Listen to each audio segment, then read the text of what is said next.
your latest book, Byline, which is based on news writings. So how did you come up with idea to come up with this book?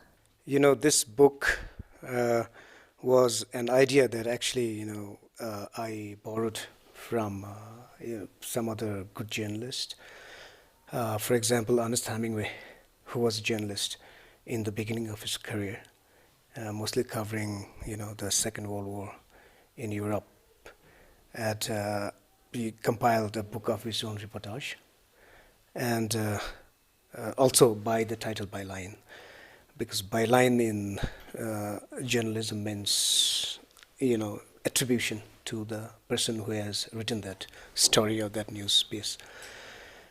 And later, there was another Indian journalist who had also done, a similar compilation. So I thought, over the last 20 years, I had written extensively about, a lot of local topics from various parts of the country. I've done a lot of long-form writing, mostly, features covering people, our culture, covering, other current affairs, current issues, topical issues. So I thought maybe, why not give them a fresh life by putting them into a book instead of letting them rot in an archive, so that people can access, because this book is a, product of well-researched, well-edited stories, articles that can be read anytime. And the whole idea actually was, kind of developed the way. And unfortunately, we could not launch this book because of the ongoing pandemic. The book came here in March, as soon as, we went under a sort of informal, lockdown. I had actually wanted to launch it. I've dedicated this book partly to my editor-in-chief, Dr. Kinle, and my editor at the time, Phuntsho Wangdi, who is popularly known as Picasso. Two of them played important roles in my formative days as a journalist by assigning me good stories, by telling me how to write, approach stories, how to identify stories. And also, I think, especially I remember Dr. Kinle, his editing was brutal, and he would not edit stories. I would say he would edit people. And that kind of made you, a good journalist. He would make you stand beside him, and then, on his big screen, he would ask you, why would you need this line? Why is this sentence so long? You don't need this fact. And suddenly you'll realize that as he edits right in front of you, it was more of a live editing. Often your 2,000 word story would get reduced to, 300 words. And now when you look back, he was a wonderful editor, which I think lacked over time in the media industry.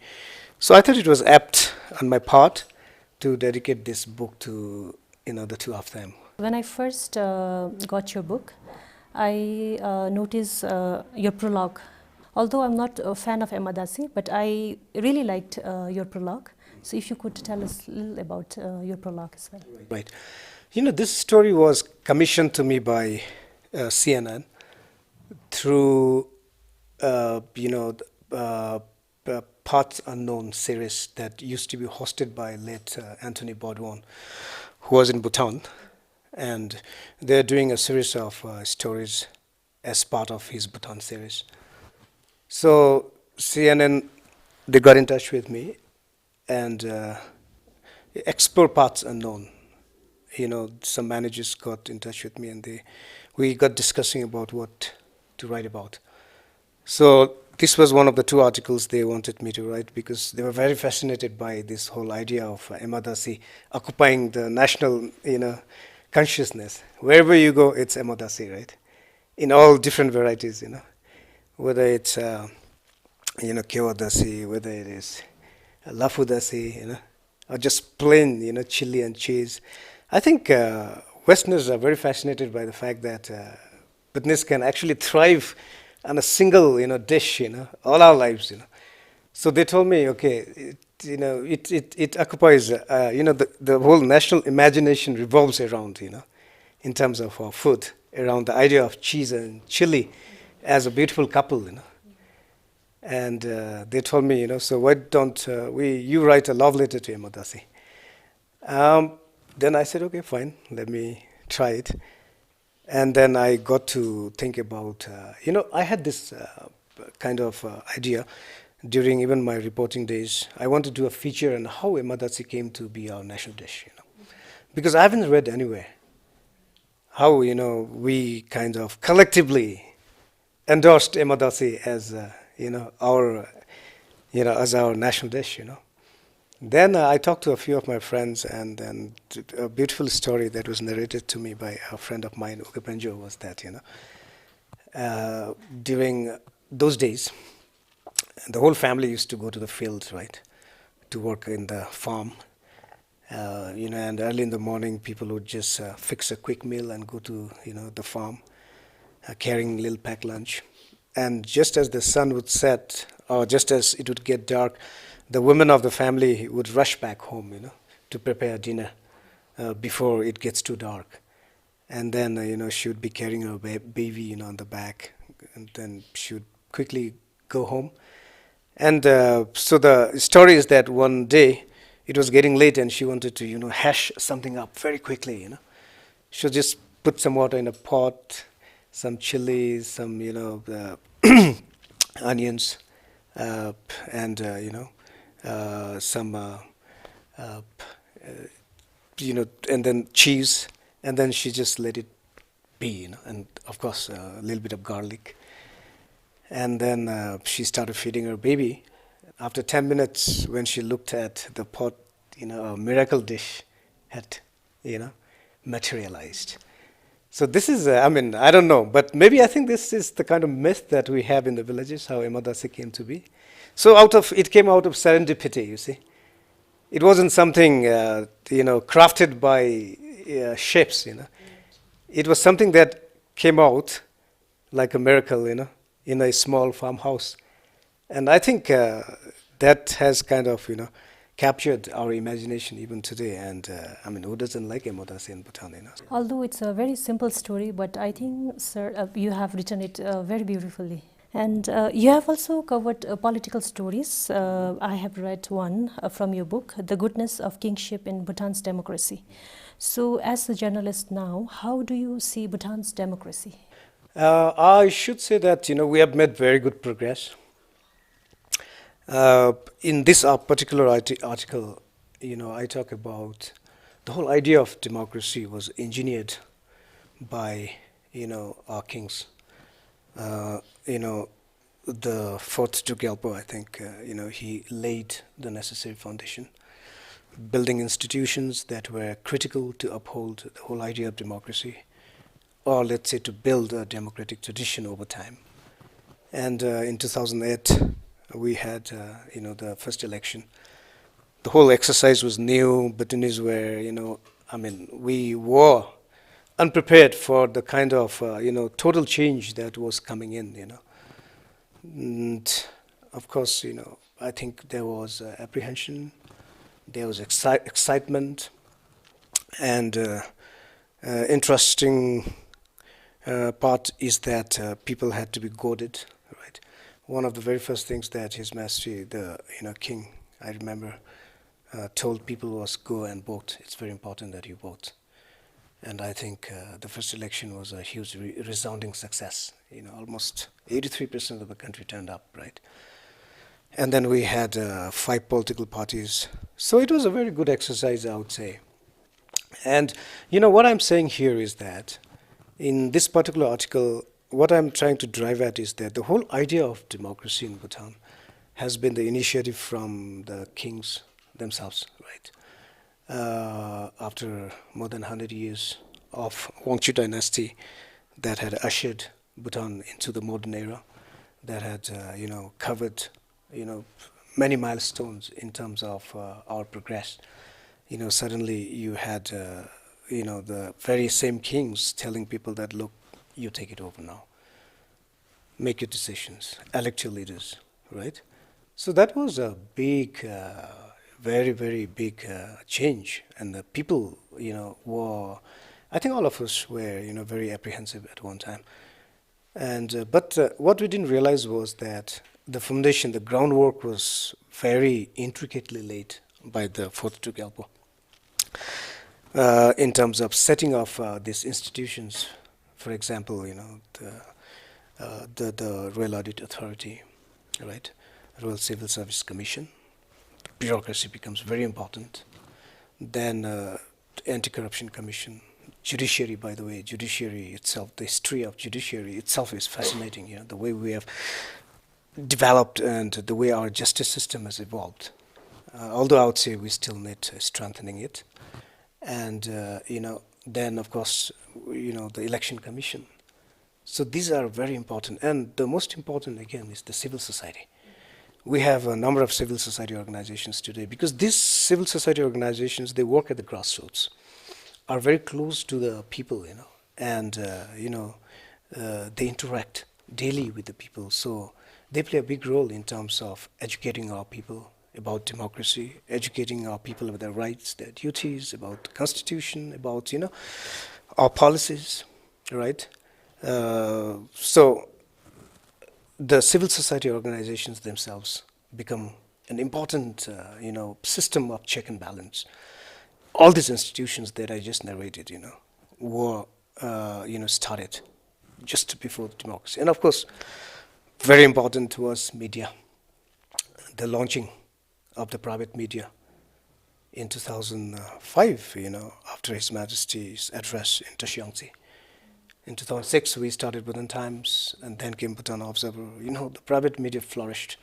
Over time, I think, in just a couple of years, we had the whole country buzzing about ideas and debates, and so there was this multiple perspectives, plurality in terms of voice. People were wanting to be heard, and then very exciting news coverages that we saw, by these private newspapers. So you see that democracy was not introduced out of nowhere, like a lot of people tend to think. It was the fruition of, this collective efforts over time. By the way, again, the GYOC, the GYT and DYT, the starting of GYT and DYT was also empowering people to make their own decisions. And today, if you look at where we have arrived, it is amazing. 12 5-year plan, 50% of the budget, right? Expenditure is decided by GYOCs, where they want to spend the money, by the Dzongkhoks. So look at the kind of, responsibility that we have shifted from center to the grassroots. So the idea of decentralization has really taken place, right? And we have had now 3 elections, 3 different governments. We have had challenges, we have had opportunities. I think we have capitalized more on opportunities. There will be challenges everywhere.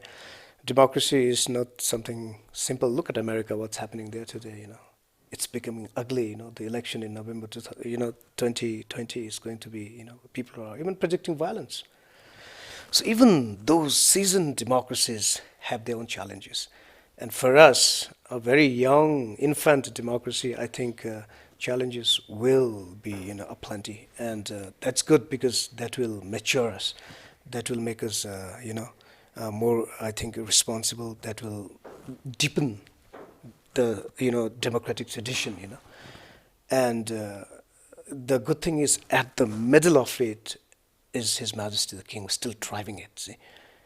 And it's important because what I have said in this story is that kingship is very important to Bhutan, to our survival as a nation state.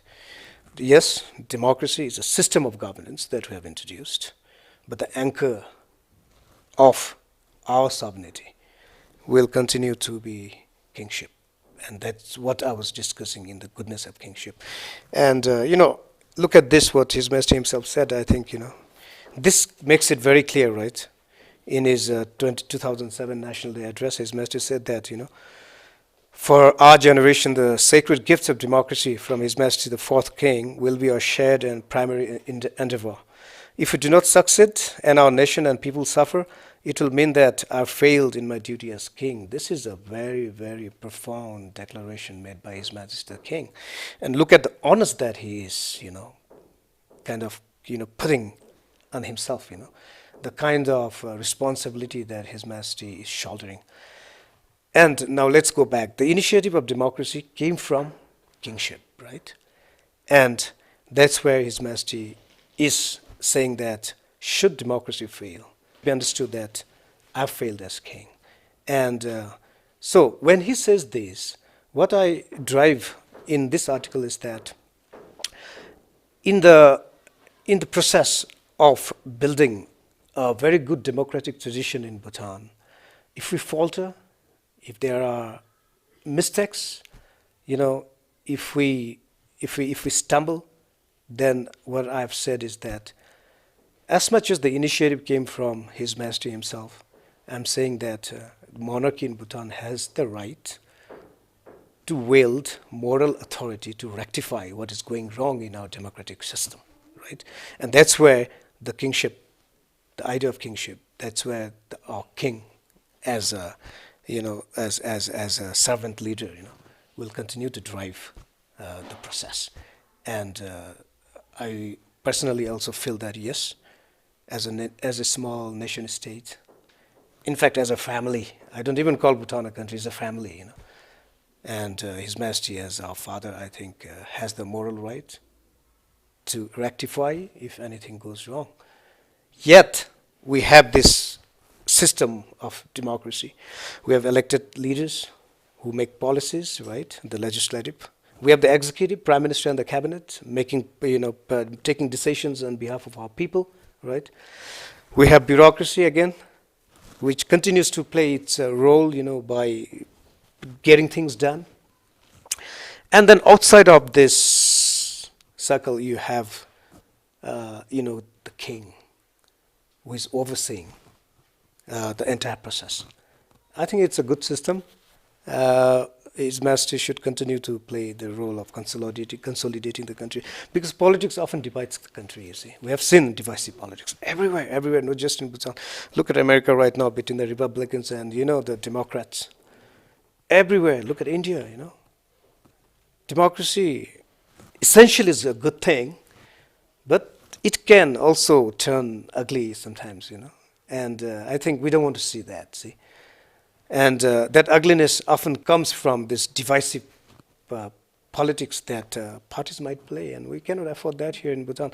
700,000 people, and you start dividing them by ethnicity, by political parties, by region, we'll be done overnight, We cannot afford that kind of, whatever we've achieved so far as a united nation, as a united people, will be undone, So what I'm saying is that the political parties and politicians should continue to build on these achievements that we have made in the last 100 years or so, under our kings.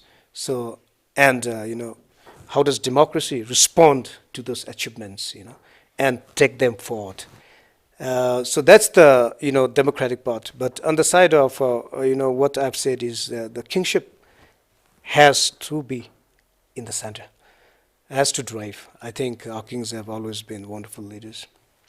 The experience of kingship in Bhutan has been always positive, very positive, you see. They have sacrificed everything for our people, right? And His Majesty, the fourth Drugyalpa, I think, was the one who said, the country is for the people, not for the kings, And the kings are here to serve the people, right? And I think His Majesty, the king, made that very clear when he said that I'll look after you as parent, as a brother, So I think that covenant between people and the king should not be marred by the idea of democratic politics, you see. That's what I've written in that article. I think there is this general misconception, especially among people who are not well read, and who I think even I think in a way believed, as a young journalist, believed that democracy was imposed on us. And but when I read your article, The Goodness of Kingship in Bhutan's Democracy, it made things clear to me. Our kings have been gradually actually preparing the whole country. There were signs that democracy is going to happen. I kind of want to thank you that you came up with this article, because I think it's the work of the journalists also to clarify those things. So I feel it's very important for citizens of Bhutan to also read this particular article. In fact, let me remind you this interesting conversation between His Majesty, the fourth Drugyalpa.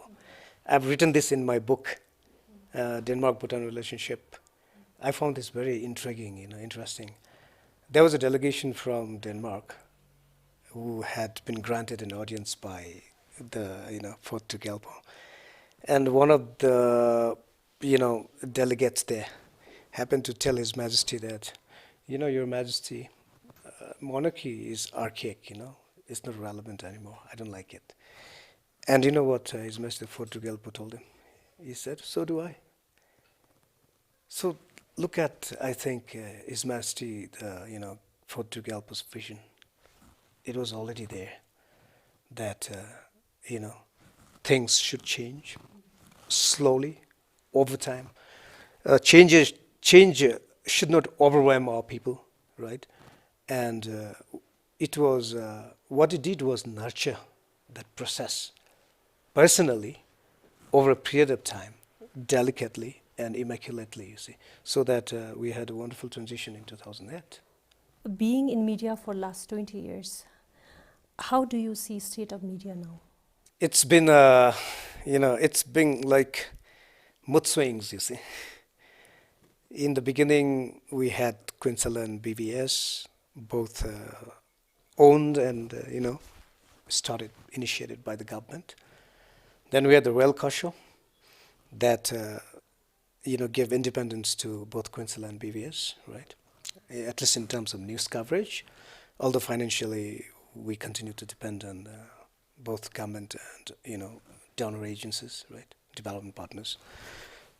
And then, the biggest change, I think, came in 2005 when His Majesty, announced opening up media to private players.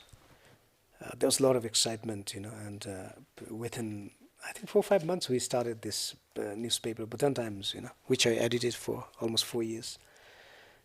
Then Bhutan Times had a very, very cosmopolitan outlook that time, we met in Bhutan Times, of course, We wanted to cover issues in depth.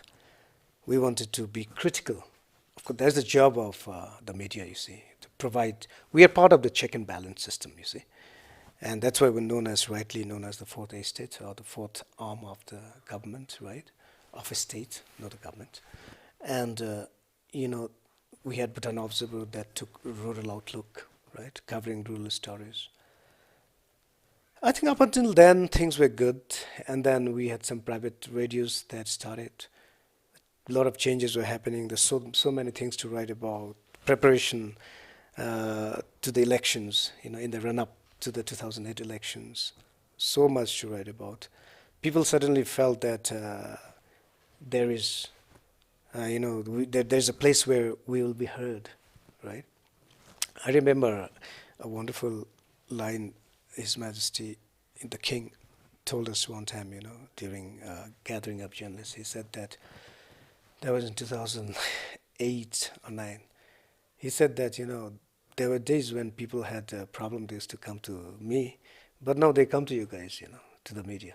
So by saying this, he was telling us, reminding us, I guess, our role as media, you see, the big role that media shoulders. And that's what happened. People turned up with grievances. People came with, a lot of complaints about a lot of issues, issues about corruption, They went to ACC, right? ACC did its investigation. Bhutan Times covered a number of them, And so it was very vibrant. Then we had the successful democratic, transition with the first elections. The government came into power. I think we vociferously reported about the government and its actions, its decisions, right? 2009 and 10, 11, then something kind of went, wrong. Number one was there were too many players.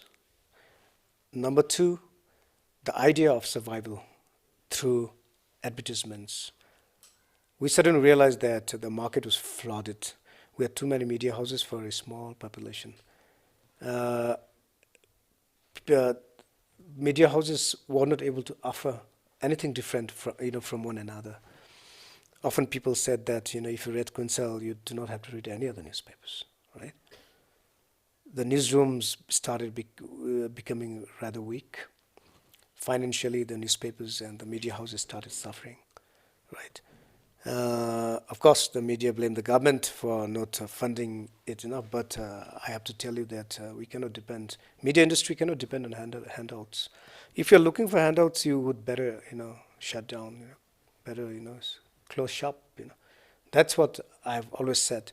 Because as a media organization, you have to have a business plan. See, you cannot totally depend on the government. How many media organizations can a government, look after, right? And the moment you are fed by that hand, you will have, you cannot bite that hand. See, you cannot bite the hand that fits you. And that was the problem with our media. You see, we wanted government to support us, and yet we wanted to be critical about. And of course, the government, the bureaucrats, the elected leaders reminded us, you better know where your bread and butter comes from, you see, before you start. So, it kind of, it takes away our independence, you see.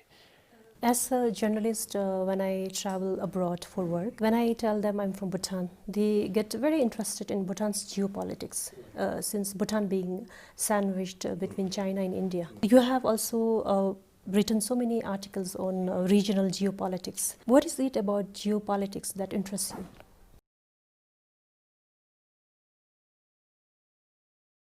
As a journalist, when I travel abroad for work, when I tell them I'm from Bhutan, they get very interested in Bhutan's geopolitics, since Bhutan being sandwiched between China and India. You have also written so many articles on regional geopolitics. What is it about geopolitics that interests you? I've written extensively on political topics.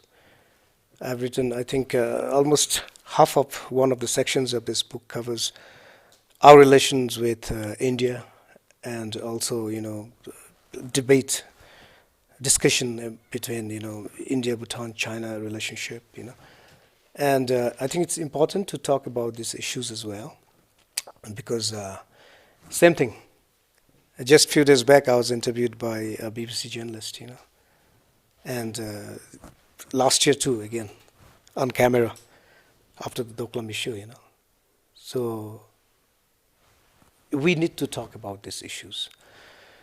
Yes, a lot of people feel these are sensitive topics. Obviously, you need to have informed, you need to have correct information to talk about these issues, right? And especially for the media to cover, you got to have a right perspective, right, to cover these issues.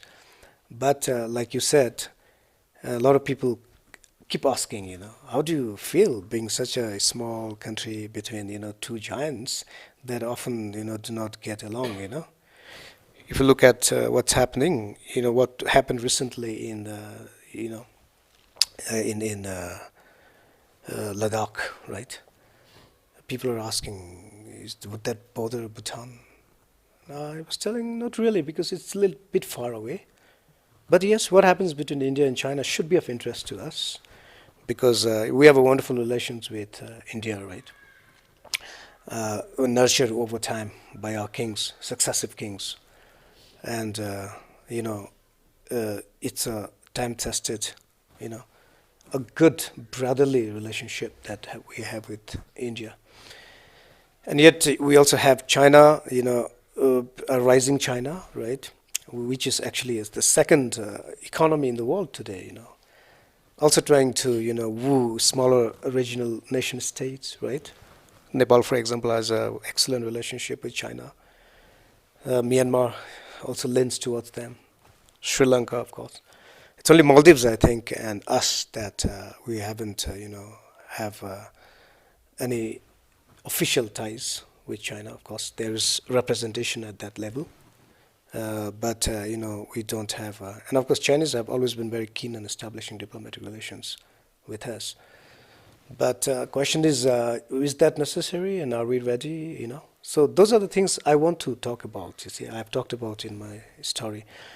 And for us as a small state, it becomes very important that we talk about these issues, we write about these issues, and be heard as an independent sovereign state.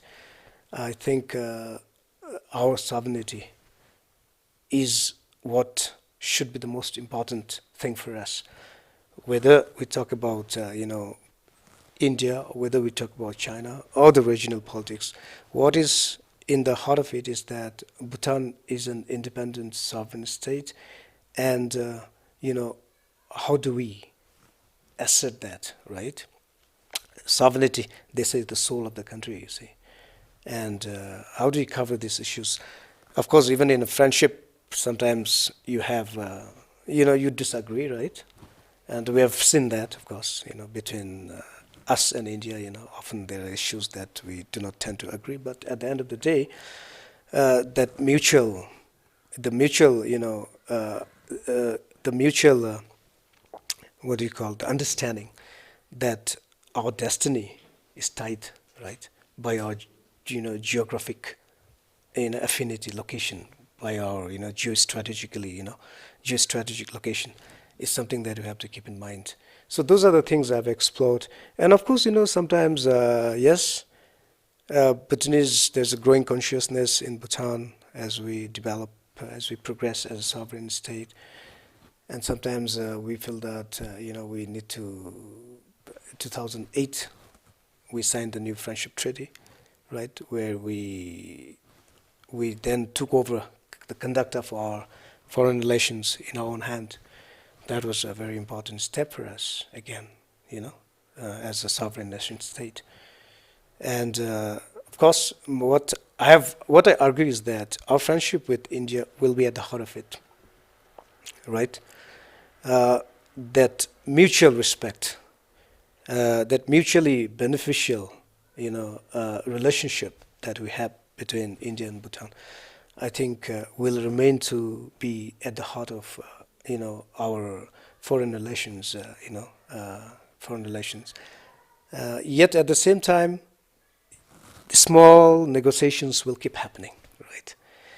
Sometimes you have to let go. Sometimes we have to let go. Sometimes India has to let go.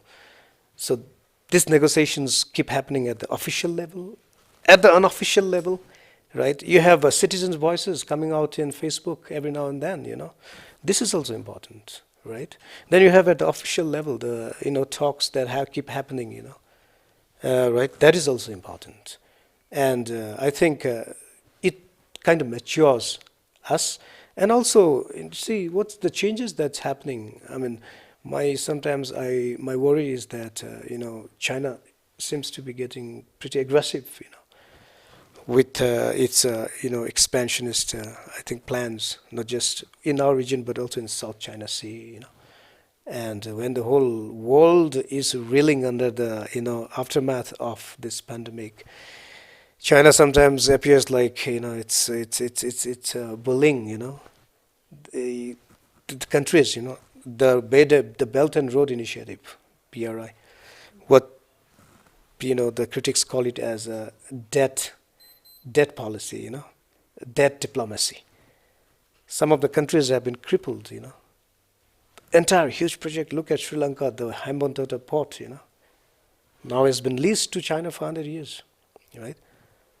So good that we haven't fallen maybe into China's debt diplomacy, So do we want? That's the question. See, yes, we should maintain, of course, at that we still already have good relations with China. We have border talks, right? And like one of former diplomats told me, I think that's enough for now.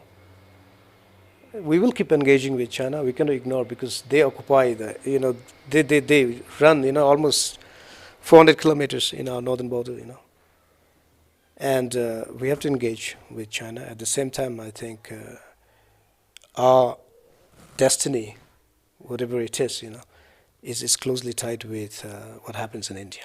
That's more important for us, So those are the issues that I try to explore. And see, our people also should realize these issues. We have to talk.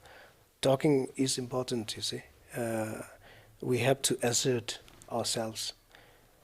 Look at Singapore and Switzerland.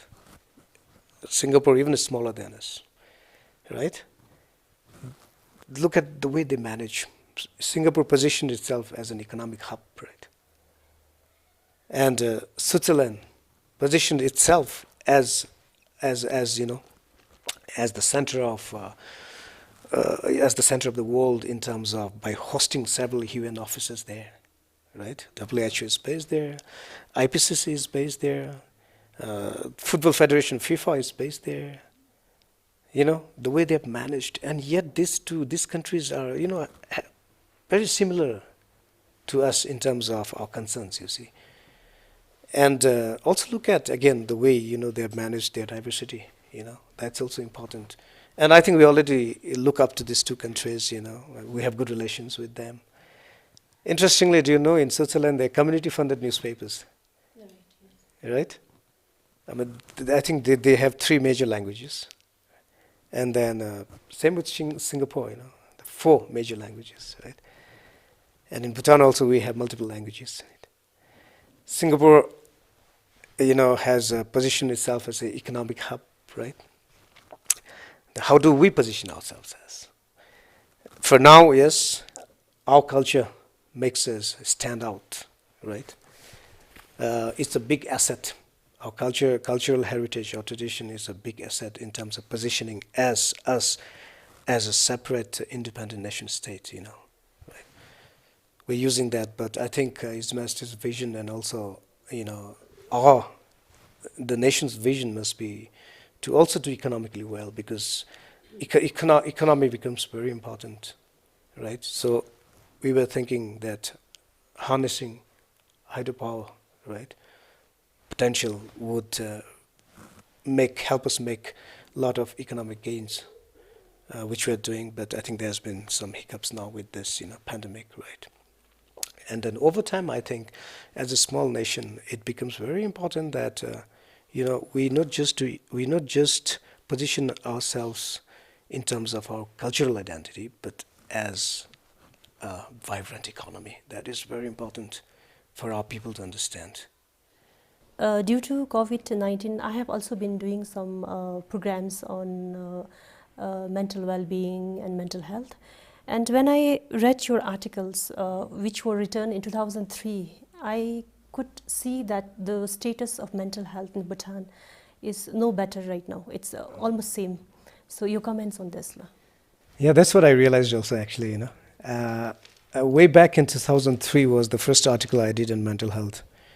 I often used to visit Dr. Chencho those days, sit in his chamber, talk to him, because mental health has been very close to me, and I think this is often one of the issues that is ignored, right? Both by the people and also by the system, health system. People do not want to go about saying that I have mental health issues for a fear of being, stigmatized, right? On the other hand, mental health didn't receive full attention from the health system because there are other more important, issues to take care of. For example, the primary health care was at the heart of, our health system initially. But we are realizing now that mental health is an issue, for us. And I think now you see a lot of people championing mental health. I was happy to learn that, although no tangible progress has been made within the health system, there is at least now some, a program in place, right? The hospitals and, some hospitals are well equipped now. You have counselors, right? But then, it's not enough. We do not know the extent. That's what I was told by Dr. Nirola. We do not know the extent of people suffering. What is reported in the hospital is probably a fraction of what, is not reported, right? You see, when I first went to interview Dr. Chencho, I was so shocked because he had called me to observe a patient. And then an old man, possibly in his 60s, 70s, walked in. And Dr. Chencho asked him, Apa Kachibe, and he was a Thangla speaking man. So I said, Shonong Philomala. Then Dr. Chencho asked him, Shonong, Kachibe Shonong Philomala. And he said, Mostong, Putken Shonong Philomala. it really made me wonder, this man, towards the twilight years of his age, has not found contentment, has not found happiness, So what is wrong with him? And now he's coming to the hospital, you see. That indicated me the extent of problem, especially in rural areas. So that's why I took that, interest in mental health. I thought this is a big issue. And today I think it is now recognized as a big issue, right? So, and today, look at what might be happening. People have lost jobs. People are unemployed. As they say, the idle mind is the devil's workshop. People do not know what to do. What will happen tomorrow? Will this get worse or will this improve? Right? People have no resources. Everyone is living in a very, very, disturbing, in a very disturbing circumstance. And of course, the rich might not feel it, but the poor. Recently, there was a story about the urban poor in Thimphu having difficult time. Daily wage workers, where would the next meal come from, right? It's good that the country has come together, but I think we can do more. And like I said, it's a family of 700,000 people, not even a big family, you see. Everything is so manageable. The only thing is that we have to put our mind onto it. And when it comes to mental health, my worry during this pandemic is about the young people. Because I think we're all bursting with energy, right, in our youth. You want to be engaged in something, you want to do something. And you don't find that, if you cannot channel that energy, then, depression sets in. You'll end up, maybe doing a lot of antisocial, things, You might land up, experimenting with drugs, right? So it's a very vulnerable time right now. And health ministry, I know, is overburdened right now with the pandemic itself, but it's also where the civil society can come in, see. So we cannot just let health ministry, do everything. That's where the civil society organizations, right, should play a big role. Media should play a big role. And mental health will continue to be, an issue for us. And most Bhutanese writers are self-published, and you have published 4 books so far. Yeah. So is writing profitable? It's not. It's absolutely not profitable. Writing in Bhutan is mostly, it's a one-man job, right? Writing, editing, publishing, marketing, up until collecting bills. So you do it yourself. So I've written this book, right? I've printed a number of copies. I think I haven't even sold, less than 1/4 of it, right? Now with pandemic, people have no money to spend on books. There are more basic things that they should do. So who should support our writers? I think it should be the government, education system. Sometimes we get very lukewarm response from the education ministry, you see. And so writing is not profitable at all. But it's a passion, and we need writers. As much as we need engineers and doctors in this country, we need writers, we need artists. We contribute differently, right? We add to the beauty of this nation, in a different way. Our filmmakers, some of our films are now screened in international, levels. Aren't they doing a favor, equal favor to this country as much as a doctor or an engineer is doing here? But it goes unrecognized. Our artists, filmmakers, writers, dancers, singers often go unrecognized, And there's no support to them. There's no formal support to them. What other countries do often, even India, they have these endowment funds, right? National Arts Council, for example, we do not have that. And in absence of that, you should appreciate them for taking individual initiative to write, edit it, publish it, take it to the market. I think our writers, whoever it is, they're doing a huge favor to develop our society in this is the softer part, right? Soft component. So we should encourage our writers. And obviously you meet all kinds of people. With me personally, I should say that some of the Zongdas and some of the DOs have been very kind enough, and I hope that they keep supporting our writers. And also, I'm hoping that as we move ahead, I hope the anti-government starts an endowment. I know they are in a difficult position right now. A lot of prioritization is happening, but don't ignore arts. You know what they do in America? What they did in during the Great Depression in the 1929 up until 1933.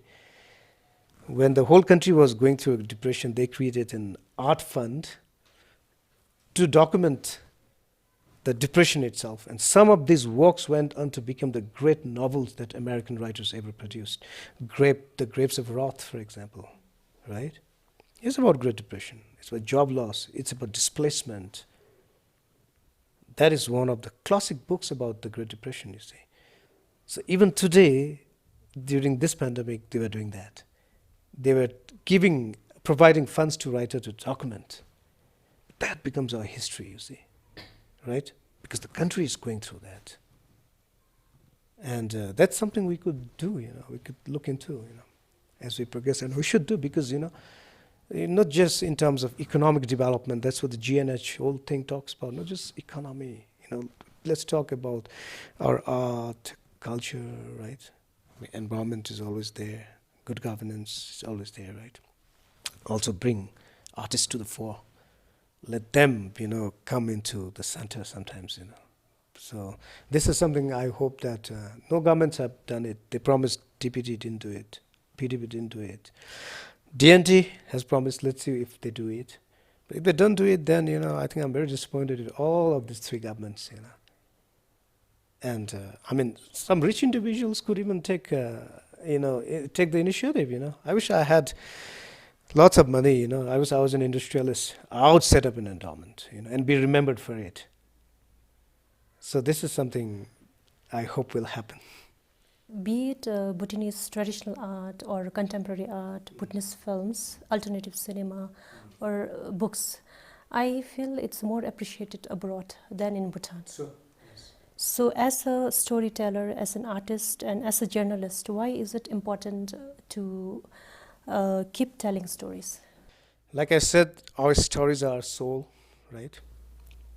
Everybody of us is a story. In the world of journalism, we have this phrase, right? Go look for a story. Editors might say that, you have to develop your nose for stories. So what we mean to say is that there is a story behind every individual. People are dying to tell their stories, right? Like you just said, youth may be wanting to speak up, right? I'm depressed. I'm getting depressed. Do something about my situation, That's a story. People silently suffering in rural areas, right? Homeless people, that's a story. Fallow land, people migrating en masse, living villages locked up, that's a story, Climate change, these new challenges that's coming with climate change, glaciers retreating, that's a story, right? Even, in the communities, right? What's happening in the communities? So many stories are there, Not just development stories, personal stories, right? How did pockets of Kingpas, happen to be found in Tashigong, for example? That's a story, right?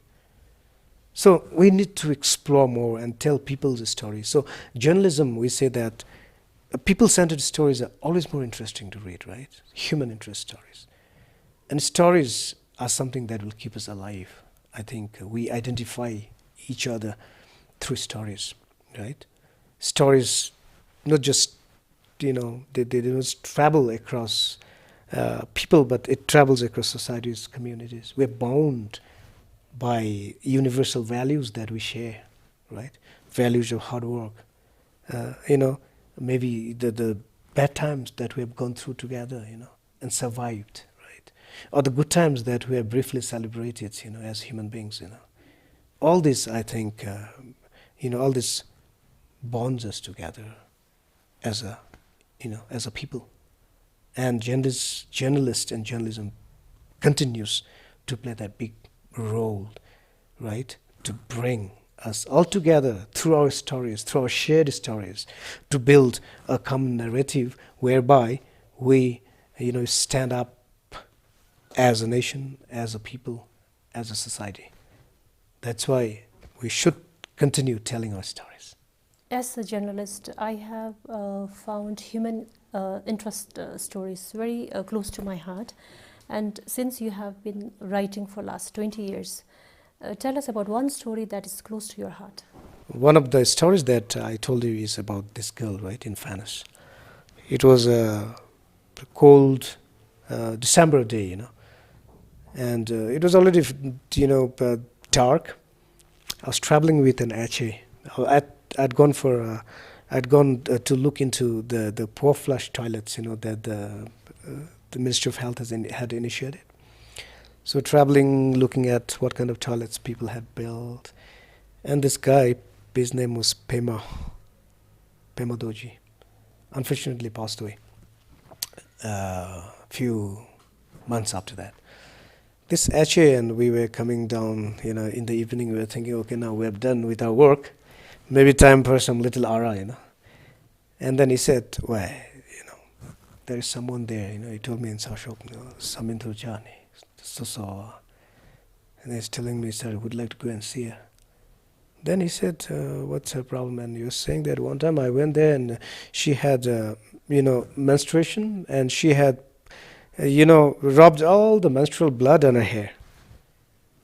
And then I got very disturbed and I said, yes, let's go and check her out. And when we went there, she was at peace, meaning she was peaceful, because these people go through the cycles of violence and peace, right? And then we met the mother, started talking about her, and then, it was such a, I was thinking, are there any other people? Maybe there are so many people, who are suffering like her, So that kind of, really touched me as a journalist. I said, these are the stories I should write. Right? These are the stories, people's stories that we should write. And I talked to the mother. We couldn't talk to the girl because, she could not be talked anyway with. And the HA there, Pema, he gave me a lot of information. Later I came back, I talked to Dr. Nirola, checked on what was happening with the mental health program, and realized there wasn't much happening. And we, at the broader level, we talk about happy citizenry is very important, right? But then there were sections that were not happy, right? That needed attention from our system. And so these were, these are the stories that we should tell as journalists, right? And when I wrote that, I think it was overwhelming response from NGOs who wanted to help her, from the ministry itself. And it changed her life. Today she lives with her mother inside the house, fairly fine, They have regained their position in the society. The mother used to tell me that, the neighbors wouldn't come to their house, They were stigmatized because there was, Zamin Naspaga, Dilemangpa.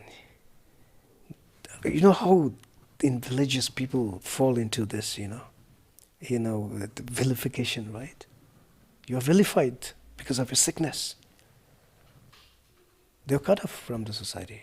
They wouldn't be invited for community, ceremonies, rituals, It changed, I think. So much of, little intervention can really change people's lives.